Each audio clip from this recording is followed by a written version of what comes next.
पंजाब राज्य के शंभू और खनौरी बॉर्डर को 13 महीने बाद पंजाब पुलिस ने खाली करा लिया है। अमृतसर दिल्ली हाईवे में ट्रैफिक फिर से शुरू हो चुका है।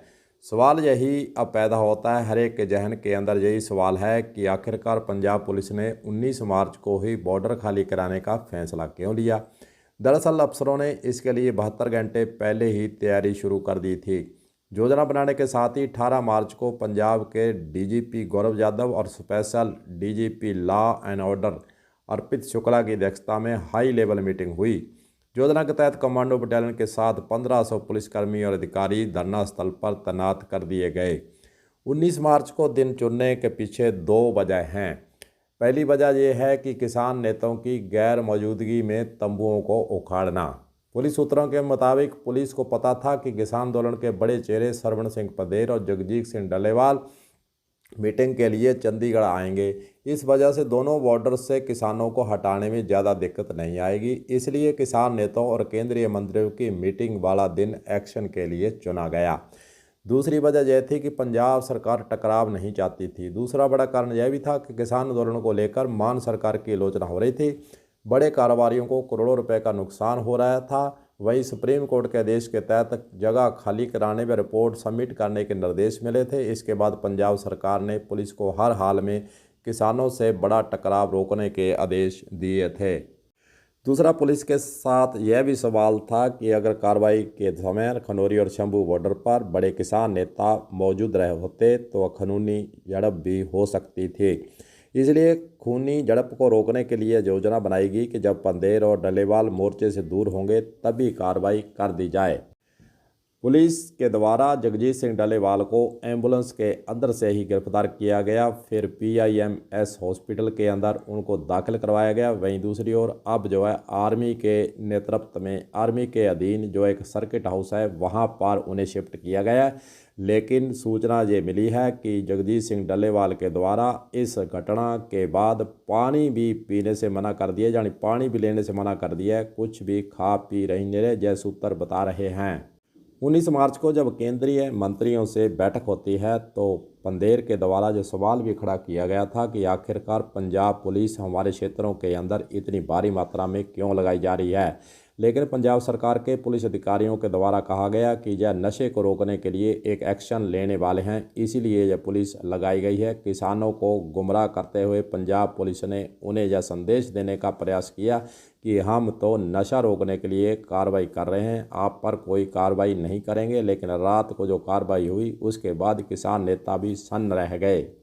13 महीने से बैठे किसानों को बॉर्डर से यहाँ से हटा दिया गया है, उनको वहाँ से भगा दिया गया है। वहीं दूसरी ओर पंजाब सरकार के द्वारा शंभू खनौरी बॉर्डर पर कार्रवाई करने के एक दिन बाद संयुक्त किसान मोर्चा SKM को बातचीत के लिए बुलाया है। कृषि एवं किसान कल्याण विभाग के निदेशक ने SKM नेताओं को शुक्रवार शाम 4 बजे चंडीगढ़ स्थित पंजाब भवन में होने वाली बैठक के लिए आमंत्रित भी कर दिया है। लेकिन जो आंदोलनकारी 13 महीने से किसान संगठन बैठे थे उनको इस बैठक से नहीं बुलाया गया है, उनको बैठक से दूरी बनाने के लिए ही कहा गया है।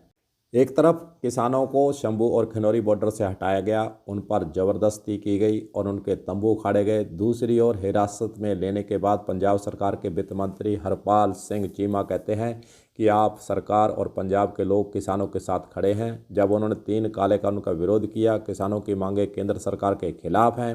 1 साल से ज़्यादा जो है किसान धरने पर बैठे थे, जिससे सड़कें बंद थी। व्यापार युवा बहुत परेशान थे, लोग परेशान थे, व्यापारी व्यापार नहीं कर रहे थे, युवाओं को रोज़गार नहीं मिल रहा था। वे नशे से दूर रहने के लिए तैयार थे, लेकिन उन्हें रोज़गार नहीं मिलने से नशे की तरफ बढ़ रहे थे। यह कार्रवाई इसलिए की गई है, पंजाब सरकार के द्वारा यह दलील दी जा रही है।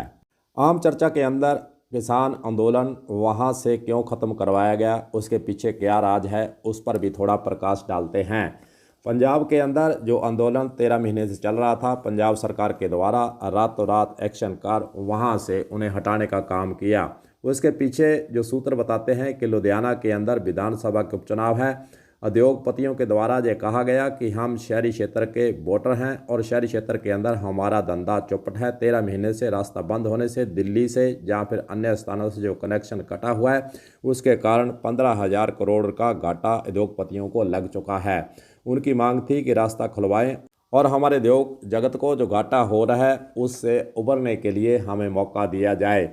वहीं दूसरी ओर केजरीवाल जो है लुधियाना से राज्यसभा में जाने की फिराक में है। जानी लुधियाना क्षेत्र से जो राज्यसभा के अंदर सदस्य गया है उसे आप पार्टी पंजाब के लुधियाना विधानसभा के उपचुनाव के लिए टिकट देने जा रही है और फिर उसका रास्ता साफ होने के बाद केजरीवाल राज्यसभा में अपना पैर जमाना चाहते हैं। इसीलिए पंजाब सरकार के द्वारा लुधियाना की सीट जो उपचुनाव होना है वह महत्वपूर्ण मानी जा रही है। उसको जीतने के लिए शहरी क्षेत्र के लोगों को खुश करने के लिए आप पार्टी के द्वारा यह कार्रवाई कर दी गई है। दूसरी ओर पंजाब और गृह मंत्री जो केंद्रीय गृह मंत्री हैं अमित शाह, उसके बीच में पंजाब के मुख्यमंत्री मान और उनके बीच एक गुप्त बैठक हुई थी और पूरा प्रोग्राम जब बनाया गया कि कब किसानों को हटाना है, कैसे हटाना है और क्या वहाँ पर रणनीति अपनाई जाए। दोनों की गुप्त मीटिंग होने के बाद यह किसानों को वहाँ से हटाया गया है। पंजाब के अंदर किसान जथेबंदियों के अंदर आपसी फूट है, इसीलिए तो हम कह रहे हैं कि आज दूसरे एसकेएम को वार्ता के लिए बुलाया और एक तरफ किसानों को वहां से ज़बरदस्ती उठाया गया है, 2 किसान संगठनों को वहां से भगाया गया है और उनकी गिरफ्तारी की गई है। वहीं दूसरी ओर एसकेएम को पंजाब सरकार अब गले लगाकर बातचीत करने का न्योता आज दिया है। आज बातचीत हो रही है। कहीं ना कहीं पंजाब सरकार के द्वारा किसानों के संगठनों के बीच में जो फूट चल रही है उसके अंदर और दरार डालने का काम आज पंजाब सरकार करने वाली है। वैसे देखा जाए तो केंद्रीय बीजेपी संगठन के द्वारा एक तीर से 2 शिकार करने का काम कर दिया है।